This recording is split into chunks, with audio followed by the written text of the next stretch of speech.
In 1945, two Avenger torpedo bombers collided off the coast of California's Anacapa Island.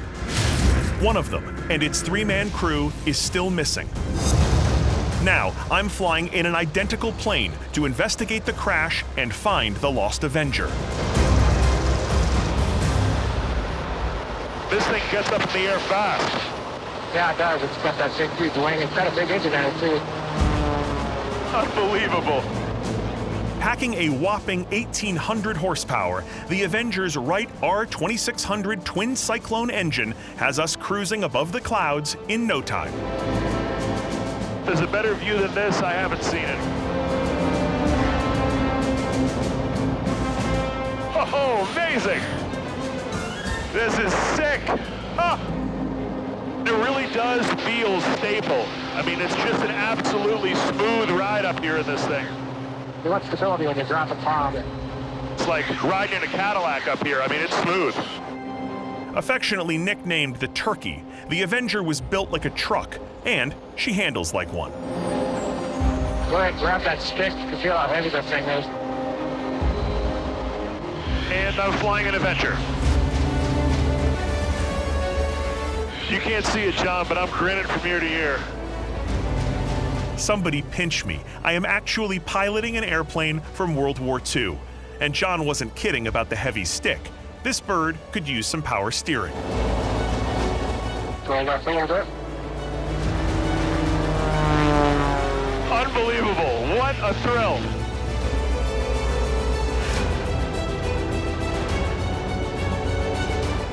Okay, she's all yours. There, you fly formation with this thing. It's a big cloud. It's a little sluggish.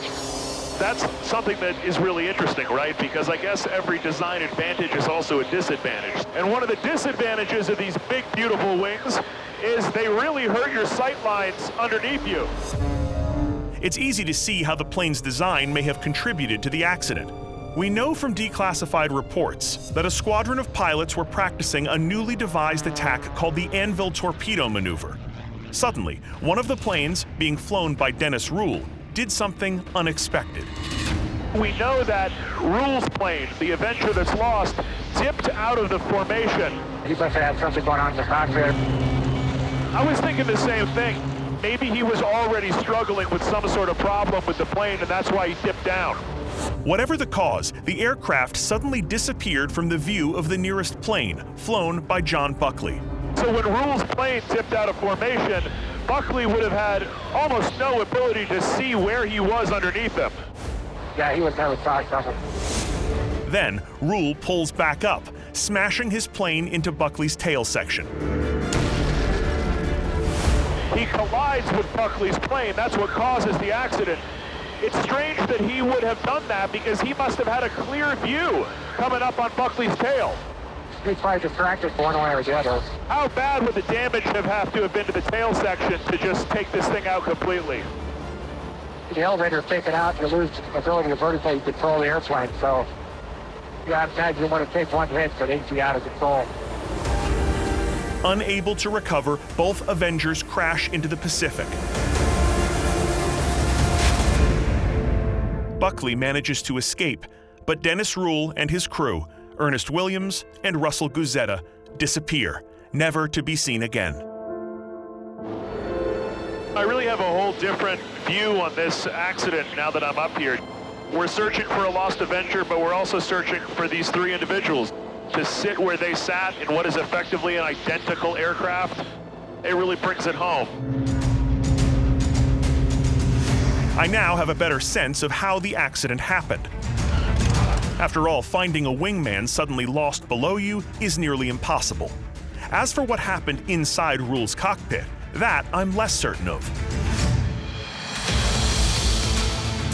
To dive deeper into this cold case, I get back on the road and drive 200 miles north up the Pacific coast from San Diego to Ventura, California.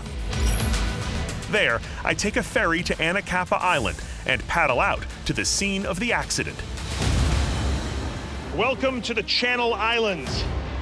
These 8 lonely spits of land are perched just off the coast of Southern California. They're absolutely stunning, but this can also be a place of wild oceans and terrible storms, which is why these islands are home to more than 300 reported shipwrecks and airplane crashes.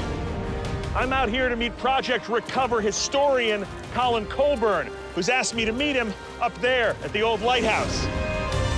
Now all I need to do is figure out how to get up there. There's probably an elevator out here, right? Surrounded on all sides by 200-foot cliffs, the only way on or off the island is a steep and seemingly endless staircase. You got this. You got this.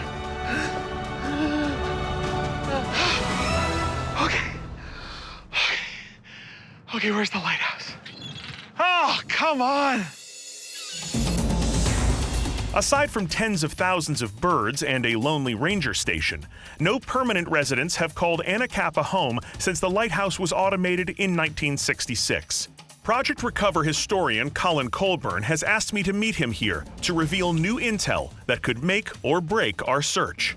Hey, Josh, how's it going? Good to see you as well. You're a hard man to find. I know. I dragged you all the way up here to Anacapa Island because this is where the accident actually happened. Right here in this airspace. Absolutely.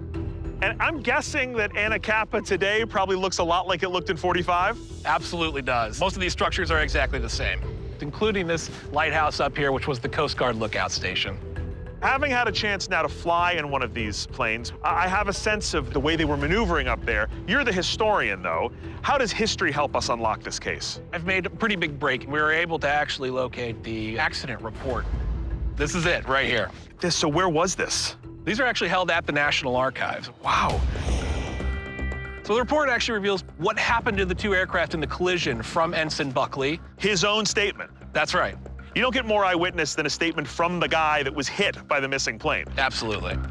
Buckley's statement confirms the second-hand accounts of the crash. Rule's propeller hit the tail of his plane, critically damaging both aircraft. But there's an even bigger revelation in the accident report. There were eyewitnesses. Coast Guard officers on duty in the lighthouse watched as the stricken Avengers collided and went down on either side of the island.